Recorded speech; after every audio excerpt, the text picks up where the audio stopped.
Every night, millions of men in their 50s wake up at, maybe 2:30 in the morning. Right, yeah, like clockwork. Exactly like clockwork. Yeah. And they walk down a dark hallway to the bathroom, and unknowingly, they are just destroying their brain's delicate sleep architecture. Oh, absolutely. And, they do it all because they fundamentally misunderstand a gland about the size of a walnut. Yeah, that is the unfortunate reality for so many guys. Listen, you get to a certain age, right? And the conversations you have with your buddies, they start to shift. They definitely do. We'll talk about our cholesterol numbers all day, or, we'll complain about our bad knees or a stiff lower back. Sure, the standard wear and tear stuff. Right. Yeah. But there's this whole hidden landscape of, unspeakable secrets that mature men just refuse to acknowledge out loud. It is the silent majority of aging men. Nobody wants to talk about that incredibly frustrating, just degrading feeling of an incomplete empty. Or the fact that they're secretly scouting out bathroom locations every single time they go to a new restaurant. Yes. Yeah. Exactly. You walk in and boom, you're looking for the restroom sign. When you're in your 20s, your biology is largely binary, Things work or they don't work. Precisely. But as you cross that half-century mark, you enter this very frustrating gray area of physical discomfort. And guys just don't know how to handle that gray area. No, they don't. And the natural psychological defense mechanism is to just pretend it isn't happening. We want our plumbing to remain invisible. Exactly. Plumbing is a great word for it. But the clinical reality is that ignoring a slow leak in the basement, it doesn't fix the foundation. Right, it just rots the wood. Yeah, it just guarantees a much more expensive, catastrophic failure down the line. Which is exactly why we are pulling the issue out of the shadows today on this deep dive. It is about time we do. Today's mission is to unpack a highly specific, comprehensive script framework we sourced. It's called Strong Prostate Care. A fantastic framework, really. Yeah, we're going to pop the hood and see what we're working with here. I like that. We really need to get in there. The goal here is to give you, the listener, a complete ground-up strategy for preventing your prostate from falling into what this framework accurately describes as a crisis. And crisis is not an overstatement. Not at all. We're moving way beyond generic advice and getting into the heavy-duty mechanics of a full lifestyle and maintenance overhaul. It is absolutely vital that we reframe how we think about this. How so? Well, if you are a man over 50, ignoring this part of your anatomy is just no longer an option. Right. It's not a matter of if. Exactly. It is not a matter of if your hardware is going to undergo significant physical changes, but when and how severely.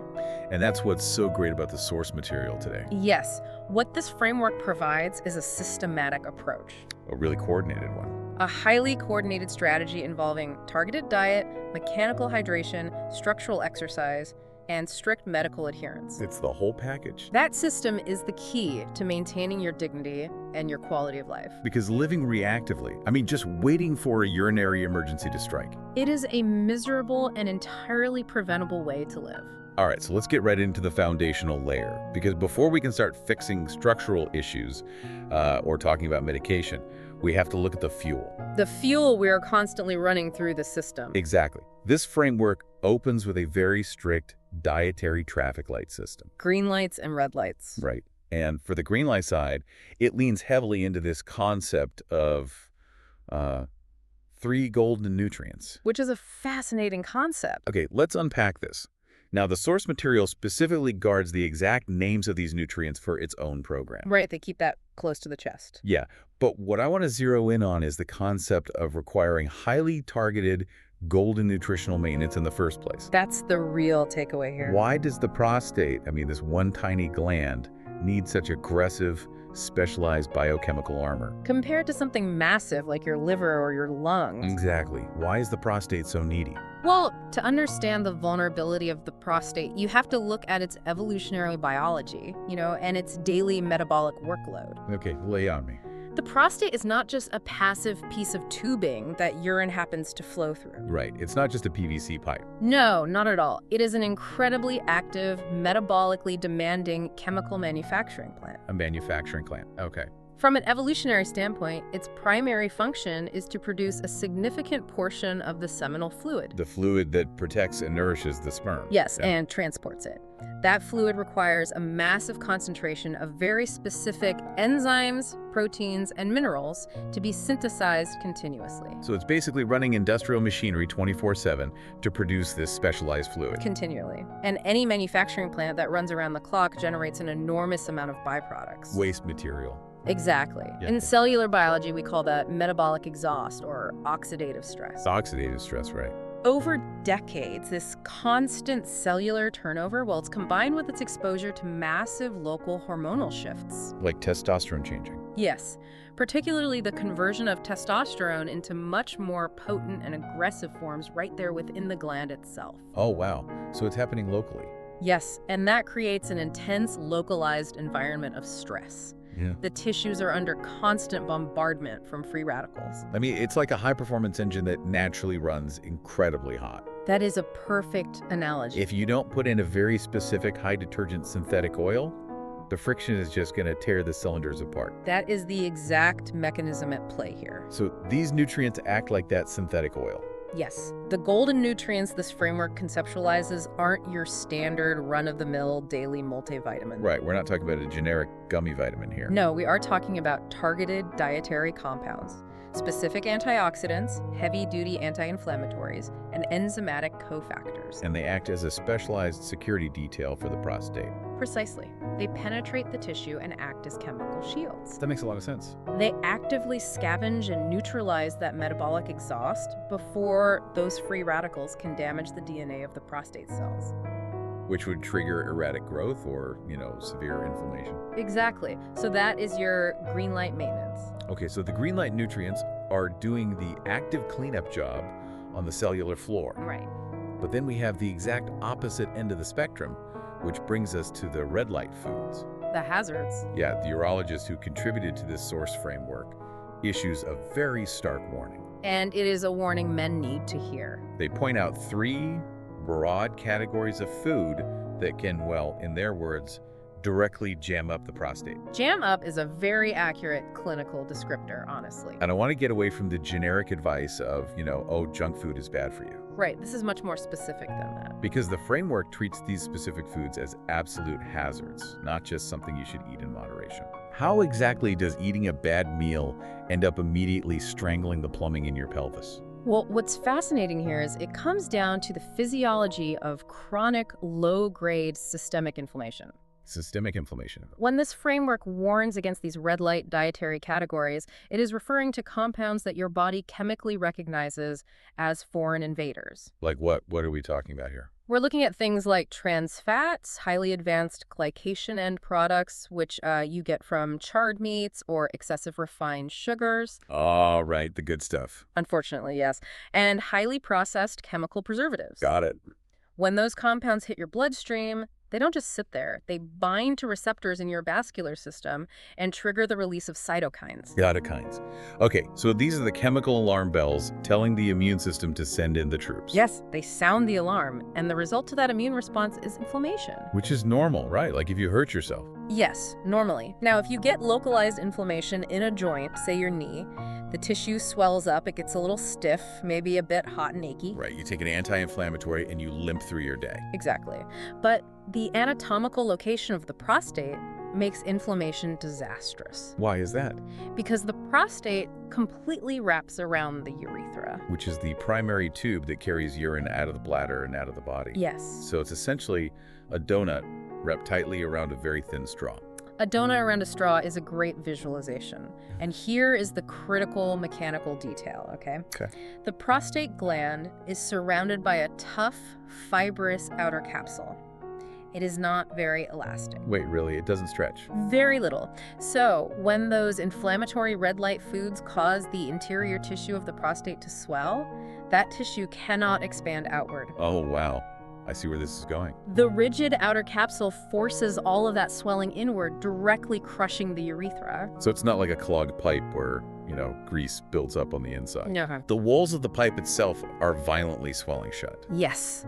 It is a physical volumetric restriction of the channel, driven entirely by dietary-induced inflammation. That is just wild. That is the physiological reality behind that jammed-up feeling the text describes. Yeah. You are literally strangling your own urinary tract from the outside in, purely based on the systemic inflammatory cascade triggered by what you had for lunch. That is a brilliant, albeit slightly terrifying way to visualize it. It tends to sober guys up pretty quickly when they realize it. Because we constantly hear that diet affects our waistline, right? Or our heart health over the course of 30 years. But we rarely think about a specific food immediately triggering a cytokine storm that swells up the tissues in our pelvis within hours. And this is why the framework is so uncompromising about the red lights. It makes total sense now. When you are 25, your physiological filters are pristine. Your body can process and clear out those inflammatory compounds before they do localized damage. You can bounce back. Right.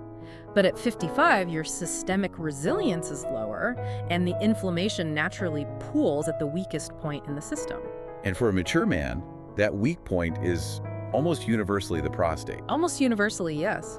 So if dietary inflammation is shrinking the pipe, what happens when we try to force a massive amount of fluid through that restricted pipe at the absolute worst possible time? That is the million-dollar question. Because that seems to be the exact trap guys fall into when it comes to the second pillar of this framework. Yes, the hydration formula. Right, the daily management of the waterworks. If the green and red light diets are the long-term structural maintenance of the facility, water management is the minute-by-minute operational protocol. Operational protocol, I like that. And you're right, fluid dynamics against a restricted pipe is where the daily suffering really begins. And the source targets what has to be the most universally despised symptom for any guy our age. Nocturia. Nocturia. The nighttime bathroom trips. It is exhausting. You finally get to sleep, you're exhausted, and then at 2:30 a.m., that dull, heavy alarm bell rings in your lower abdomen. And you have to get up? The guide introduces this pre-bed water restriction method, and it claims this specific protocol is designed to cut nocturia occurrences entirely in half. Which is a massive claim. Right. Now, I'm looking at this hydration rule, and I'm genuinely confused. How so? Well, wait a minute. If I strictly cut off my water intake at 6 or 7 p.m., I feel like I'm still going to wake up at 3 a.m. Okay. But this time with a splitting headache, a mouth that tastes like copper, and severe dehydration. Right, that's the fear. How is this guide claiming that dehydrating yourself before bed is the path to health? Well, because it is absolutely not advocating for dehydration. It's not. Not at all. And that assumption is exactly why so many men fail to manage their symptoms. Okay, clear this up for me. If you are waking up with a headache and a dry mouth, you have completely failed the primary directive of the protocol. Oh, all right then. When we look at the daytime water intake calculation mentioned in the source framework, it reveals a completely different strategy. So it's not about drinking less water overall. No, it isn't about depriving the body of its total required fluid volume. It is entirely about front-loading that hydration. Front-loading. So you're shifting the entire workload to the daylight hours. You are gaming the kidney's natural filtration cycle. Gaming the kidneys, okay. The objective is to consume the vast majority of your calculated daily fluid requirement, which of course fluctuates based on your body mass and physical exertion. Sure, if you're working outside, you drink more. Exactly.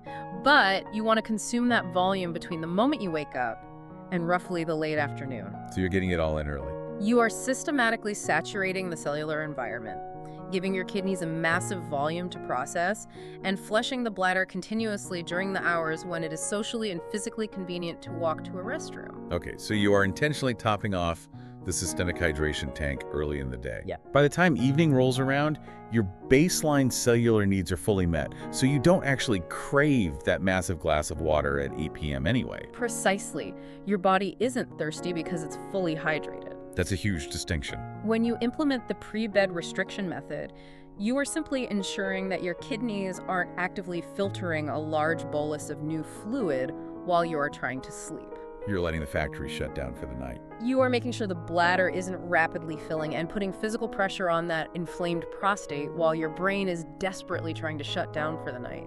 But let's dig into the why of this, because I think a lot of guys just sort of accept nocturia as the inevitable cost of doing business as an older man. They absolutely do, and it's a tragedy. They think, oh, it's just annoying. I get up twice a night, I pee, I go back to bed, it's fine. But it is not fine. Right. Why is having those nighttime trips so critical to this framework? Well, if we connect this to the bigger picture, getting up twice a night is neurologically devastating over the long term. Neurologically, wow. When you have nighttime urination, you aren't just giving the prostate and the bladder a physical rest. You are quite literally rescuing your brain's sleep architecture. Because it interrupts the actual stages of sleep, doesn't it? Deeply. Human sleep is not a flat state of unconsciousness. Right. It operates in roughly 90-minute cycles, moving from light non-REM sleep down into deep, slow-wave sleep. And then into REM? Exactly. Finally into REM, which is rapid eye movement sleep, where cognitive processing and memory consolidation happen. Really important stuff. Yes. Sleep architecture becomes incredibly fragile as we enter our 50s. It gets harder to stay asleep. When a man wakes up at 2:30 a.m. to urinate, he doesn't just lose the 5 minutes he spends walking to the bathroom. Right. He shatters that 90-minute cycle. He pulls himself all the way back up to the surface of consciousness. And once you're awake, the brain has to restart the entire descent. It can take 30 to 45 minutes to get back into the deep, restorative stages of slow wave and REM sleep. Assuming the anxiety of being awake doesn't prevent him from getting back there at all. Which it often does. When you multiply that by 2 trips a night, over months and years, that chronic, low-grade sleep deprivation is catastrophic. It adds up fast. It destroys your cognitive sharpness. It artificially elevates your daytime cortisol. Wait, cortisol? That feeds the inflammation we just talked about. Exactly. It feeds the inflammation, it plummets your natural testosterone production, and it severely degrades your metabolic health. That is a massive paradigm shift right there. It really is. It's not just about stopping the physical annoyance of the bathroom trip. Yeah. It's about protecting your literal brain function. Yes. You are defending your neurological health by managing your plumbing. You are trading a pointless glass of water at 9 p.m. for a fully functioning, sharp brain at your 9 a.m. meeting the next day. They are intrinsically linked. You cannot separate them. All right, so if targeted diet and front-loaded water management represent the software updates for our system, optimizing the inputs. The inputs, yes. We now need to talk about upgrading the hardware. The physical structure. The actual physical structural machinery. Which brings us to the third major pillar of this framework. Strengthening the hardware. Strengthening the hardware through male Kegel exercises. And this is usually where I see the most intense resistance from male patients in any clinical setting. Oh, without a doubt. I can hear guys turning off the podcast in error. I mean, tuning out of this deep dive right now. There is a deep, almost impenetrable psychological hurdle here that we have to address empathetically. We do. And the source document hits this right on the head. It addresses it head on. It highlights a direct concept in the text, basically grabbing the reader by the collar. It says, don't think it's only for women. Which is exactly what every man thinks. Because let's be honest with ourselves. If you say the word Kegel to a 55-year-old guy who works in a lumber yard or, sits in a corporate boardroom, his brain immediately defaults to pregnancy. Right. Pregnancy, childbirth recovery, and women's fitness magazines. He is going to completely balk at the idea that he needs to be doing pelvic floor exercises while sitting at his desk or driving his truck. It feels emasculating to them based on pure societal conditioning. Which is crazy, right? It is incredibly unfortunate because the anatomical reality is completely gender neutral. But the framework insists on the practical teaching of male Kegels. Yes. It is mandatory. Here's where it gets really interesting. It elevates them from what a lot of guys consider a punchline to an absolutely mandatory structural strengthening tool for male longevity. It is not a joke. It is essential maintenance. So break down the hardware for us. What exactly are we strengthening here? We are talking about the male pelvic floor. Okay. Specifically, the bulbous spongiosus muscle and the surrounding striated muscle groups. Bulbous spongiosus, all right. Think of the pelvic floor like a complex, interwoven hammock made of thick muscle fibers. A hammock. Okay, I can visualize that. This hammock sits at the base of the pelvis and physically supports the massive weight of the bladder, the bowel, and yes, the prostate itself. A structural hammock, so it holds all the heavy fluid machinery up against the constant downward pull of gravity. Exactly. And the fundamental rule of human physiology applies here. Use it or lose it. Yes. If you do not actively train a muscle, it atrophies. It becomes weak, it sags, and it loses its resting tone. Makes sense. If we go back to what we discussed in the intro, that unspeakable secret of frequent urination and the agonizing feeling of an incomplete empty. Yeah, that terrible feeling. A massive percentage of that issue comes down to a weakened, sagging pelvic floor. Wait, really? Absolutely. Because I think most guys assume that an incomplete empty is entirely the fault of the prostate being too big and blocking the tube. Well, the prostate plays a role, certainly, but remember, the bladder is a muscle, Okay? and it needs a strong foundation to push against to forcefully expel fluid. Ah, I see. When that pelvic hammock is weak and sagging, the mechanical alignment drops. The angles get all messed up. Yes. The bladder can't fully contract effectively, and the muscles that control the urethral sphincter don't have the strength to forcefully push the last of the fluid past the prostate. So it leaves a little residual pool of urine sitting at the bottom of the tank. It leaves a residual pool, and the sensory nerves in the bladder are incredibly sensitive. Oh no. So they sense that little bit of fluid. They detect that remaining fluid, and 20 minutes later, they send a signal to the brain saying, hey, we're full, we need to go again. Even though you just went. Exactly. That residual pool creates a relentless feedback loop of urgency. That explains so much. It is a mechanical failure. So it's not always the prostate acting as a barricade. Sometimes it's the actual pump mechanics failing to generate enough pressure to clear the line. That is the exact mechanism of control. Wow. By actively training the pelvic floor through male Kegel exercises, well, you are building a reinforced valve. And doing a Kegel, that involves consciously isolating and firmly contracting those specific muscles. Yes, much like the physical action you would use to stop the flow of urine midstream. Okay, got it. So you are thickening the muscle fibers of that hammock. You're upgrading the structural integrity of the pump. Man, that's huge. A strong, highly toned pelvic floor can forcefully expel that residual urine, giving a mature man his physical control back. It puts him back in the driver's seat. It allows you to completely empty the tank, which inherently breaks the feedback loop of constant urgency. It is the ultimate hardware upgrade. And it requires zero gym equipment. It requires zero gym equipment. It's literally free. You can do it while sitting in rush hour traffic, and it fundamentally restores daily dignity. It really does. It really is wild when you think about it. How so? Well, guys will spend hours at the gym working on their biceps or their chest. Muscles that, frankly, do very little for their actual longevity. Exactly. Muscles that do very little for their daily comfort in their 50s, but they completely ignore the structural muscles that dictate whether or not they can sit through a 2-hour movie without panicking. It goes back to the invisibility factor we touched on earlier. Right. You cannot flex a pelvic floor in the mirror to impress anyone, so men completely ignore its existence until it catastrophically failed them. That is a brutal truth. Just brutal. It is, but it's fixable. All right, so targeted structural exercises can give a man physical control over his muscles. He can strengthen the hammock. Yes, he can. But, as we know, you cannot flex a muscle hard enough to stop the actual biological growth of the prostate gland itself. No, you cannot. The glandular tissue is going to do what it's genetically programmed to do. It will continue to grow. And that brings up the deepest, darkest, most paralyzing anxiety for any 50-something man sitting on crinkly paper in a urologist's office. Ooh, a big fear. Let's get into section 4, busting the big myth. This is a crucial pivot in the framework because this is where we transition from physical maintenance to psychological maintenance. It's just as important. And the mind, particularly when fueled by medical anxiety, can do as much damage as a poor diet. We have to address the elephant in the room. We do. The source text has a dedicated section for this, specifically tackling a question that haunts every guy. Will prostate enlargement develop into prostate cancer in the future? This raises an important question, and I want to address it directly. Yeah, please. And I want you, the listener, to really tune in here. If you have ever had a doctor look at you and say your prostate is enlarged, I know exactly what happened in your body. The panic sets in. Your stomach immediately dropped to the floor.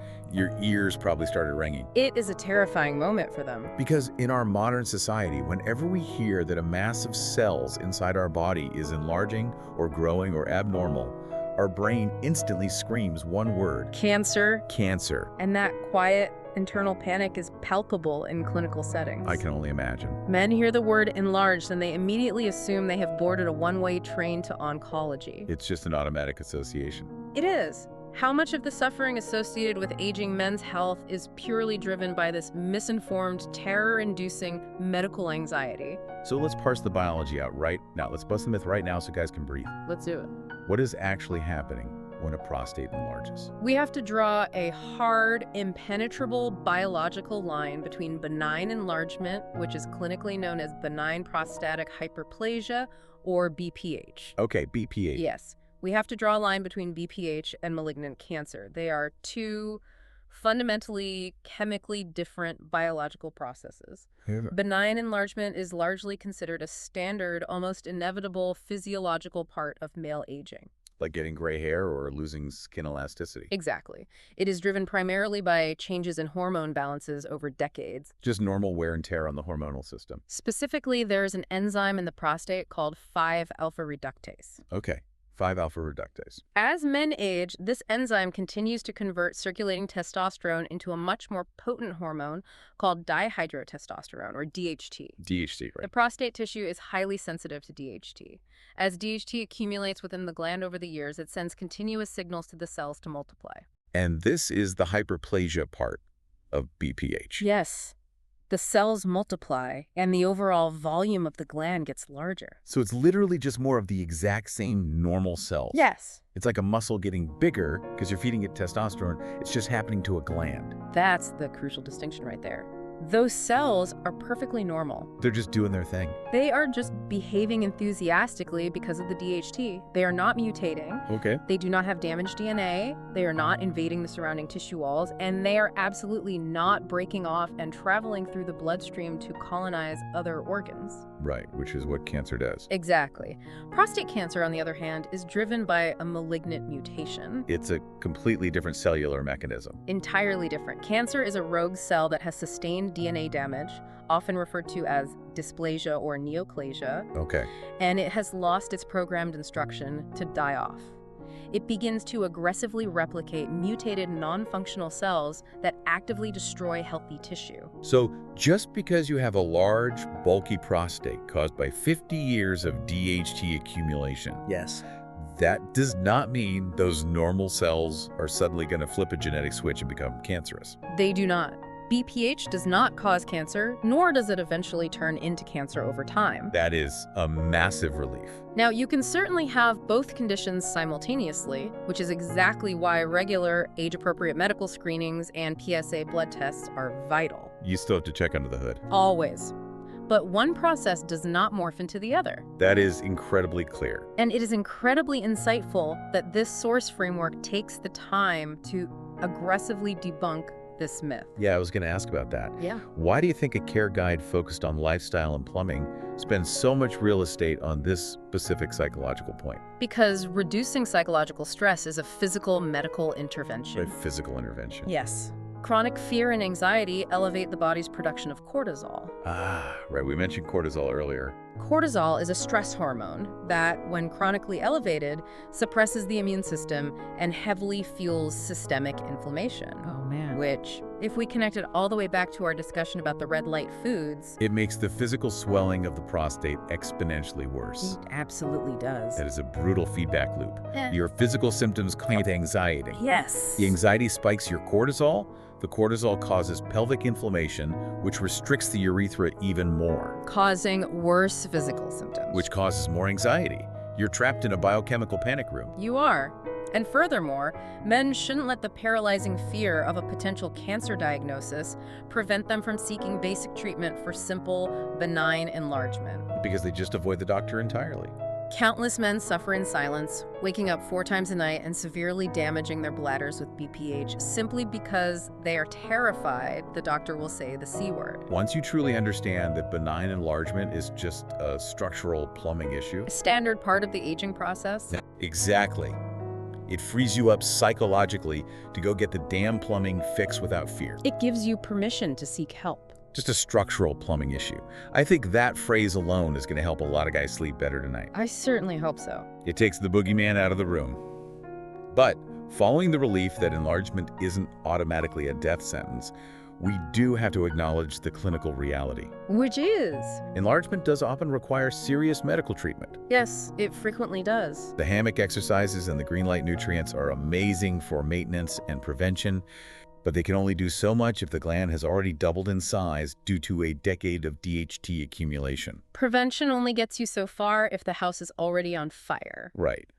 And that brings us to the final major pillar of this deep dive. The medication aspect. The extreme danger of going rogue with medication adherence. And this is where, frankly, a staggering number of otherwise highly intelligent, rational men make their biggest and most physically painful mistake. They try to outsmart their own complex biology. They absolutely do. The source issues a very dire, almost severe warning here. It does, and rightfully so. It talks about the extreme danger of independently stopping prescription medication the moment urination doesn't feel perfectly smooth. Or, ironically, the exact moment it starts feeling okay again. Right. So what does this all mean? Why are guys so incredibly prone to going rogue and just ditching their pills into the trash can? It's a combination of factors, really. Is it sheer impatience? Is it the fear of side effects? What is the psychology behind this self-sabotage? It is all of that, but it is primarily rooted in a fundamental societal misunderstanding of how complex prostate medications actually interact with the body. We're used to quick fixes. Exactly. Modern pharmaceutical marketing has conditioned us to expect immediate binary gratification. Like taking an aspirin. Yes. If you have a severe headache, you take a pill, and 30 minutes later, the headache is magically gone. Right. If the headache isn't gone in an hour, you logically assume the pill didn't work. Men mistakenly apply this exact same acute logic to their chronic prostate medications. So they say, I took my new pill on Monday, but on Thursday, I still had to get up at 2 a.m. to pee. Yes. So clearly these pills are garbage, and my doctor doesn't know what he's talking about. That is the exact internal monologue. But prostate medications do not operate like ibuprofen. So let's look at the mechanics. How do they operate? There are generally two main classes of drugs used here. The first are alpha blockers. Alpha blockers, okay. These are designed to block the alpha-1 adrenergic receptors located on the smooth muscle of the bladder neck and the prostate itself. So they are blocking the nerve signals that tell those muscles to stay clamped shut. Exactly. They actively force the smooth muscle to relax. Okay, that sounds good. It is, but achieving a steady state of that medication in the bloodstream to keep those receptors consistently blocked takes time. It's not instant. No. Now, the second class of medications are 5-alpha reductase inhibitors. Okay. Remember the enzyme we talked about earlier that converts testosterone into DHT? Right, the fuel that causes the prostate to grow. These inhibitors physically block that enzyme. So they starve the prostate of DHT. Yes. Without that potent fuel, the enlarged glandular tissue eventually begins to die off and the prostate slowly shrinks. Wow, okay. But shrinking dense, fibrous tissue takes many months of consistent, relentless biochemical pressure. You're terraforming the landscape of the organ, not just putting a superficial Band-Aid on a cut. Terraforming the landscape is the perfect analogy. It's a massive project. You are fundamentally altering the hormonal environment and the muscular tension of the entire pelvic basin. And when a man gets impatient after 2 weeks. Or when he experiences a minor side effect and makes the unilateral decision, I'm just going to stop taking this. Right, he decides to play cowboy. His body does not just smoothly return to baseline. What actually happens biochemically when you just pull the plug on these meds? Stopping abruptly causes a massive, violent rebound effect. A rebound effect. Yes. If you suddenly stop an alpha blocker, the alpha-1 receptors are suddenly flooded with nerve signals again. Oh, no. And the smooth muscles that were being chemically forced to relax suddenly snap back into intense tension with even greater force than before. Just clamping down. Yes. And if you stop a 5-AR inhibitor, the hormonal suppression lifts instantly, the gland is flooded with DHT, and it can swell rapidly. Which leads directly to the absolute worst-case scenario that every urologist warns about. Acute urinary retention. Acute urinary retention. It is a total paralyzing freeze of the entire plumbing system. The urethra clamps shut entirely. Like complete blockage. You cannot pass a single drop of urine, no matter how agonizingly full the bladder gets. Mm-hmm. The pressure builds backward up toward the kidneys. It is an immediate, catastrophic medical emergency that almost always results in a midnight ambulance ride to the ER. Immense pain, I imagine. Immense pain and the emergency insertion of a catheter through the obstructed prostate to drain the bladder. Oh, man. Nobody wants that. That is the ultimate nightmare scenario for any guy. Mm-hmm. It is horrifying. And the tragic part is, it's almost entirely preventable just by trusting the process, staying the course, and not playing cowboy with your own prescription. Which is exactly why we must emphatically reiterate the core medical disclaimer from the source material. Absolutely. And it applies directly to everything we've discussed today. This deep dive is strictly for health knowledge. It is designed to help you understand the intricate mechanics of your own body so you can make informed lifestyle choices. But you must read physical labels. You must not play doctor. Right. If you're experiencing severe symptoms, if you have that incomplete, empty, painful urination, or persistent nocturia, You need to seek a face-to-face clinical diagnosis from a certified professional urologist. do not go rogue. Do not go rogue. The internet is a fantastic place for learning how the structural engine works and how to choose the right fuel. But you still fundamentally need a certified mechanic to prescribe the specific fix when the engine block is cracked. Spot on. So as we wrap up this incredibly vital, eye-opening conversation, I want to pull all these pieces together. It's a lot of information to digest. It is.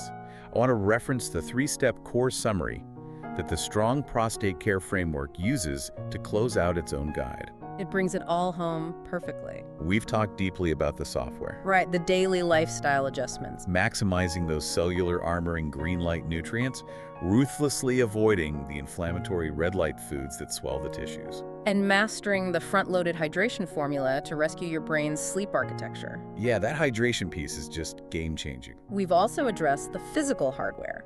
emphatically breaking the outdated stigma of the male pelvic floor. Actively using targeted Kegel exercises to rebuild the muscular hammock. Restore the pump's structural integrity and regain total physical control of the valve. And finally, we covered the medical discipline. Understanding the biological relief that benign growth isn't cancer. But recognizing that when you are prescribed a landscape-altering medication to deal with that growth, you do not stop taking it without your doctor's explicit orders. You do not invite the rebound effect. Never. I really want to make a direct, personal appeal to you, the listener, right now. They need to hear this. We are men of a certain age. It is past time to stop keeping these very solvable mechanical issues as unspeakable, embarrassing secrets. Talk to your doctor. Hell, talk to your buddies if you have to. You'll probably find out they're going through the exact same thing. They almost certainly are. Take proactive ownership of your health today, because your physical dignity and your overall quality of life for the next 30 years depend entirely on the maintenance you're willing to do right now. And as you think about taking that proactive ownership, I want to leave you with one final, broader physiological thought to ponder. Okay, what do you have for us? We've spent this entire deep dive hyper-focused on this one small, walnut-sized gland as if it operates entirely in a vacuum. But the human body isn't a collection of isolated parts. Everything is connected. Physiologically, the blood vessels and capillaries that supply the pelvic region are incredibly small and delicate. Okay. Clinically speaking, they are very often the first vessels in the entire body to sustain physical damage from undiagnosed high blood pressure, poor blood sugar control, or systemic vascular inflammation. Oh, well. What if these frustrating changes in your plumbing aren't just an isolated annoyance of getting older? But if they're a warning sign? Exactly. What if your prostate is actually your body's built-in early warning system, a biological canary in the coal mine, screaming at you to look at your overall cardiovascular and metabolic health before a much larger life-threatening crisis strikes? Now that is a perspective shift that changes everything. It's not just about the plumbing, it's about the whole house. Until next time, keep looking under the hood.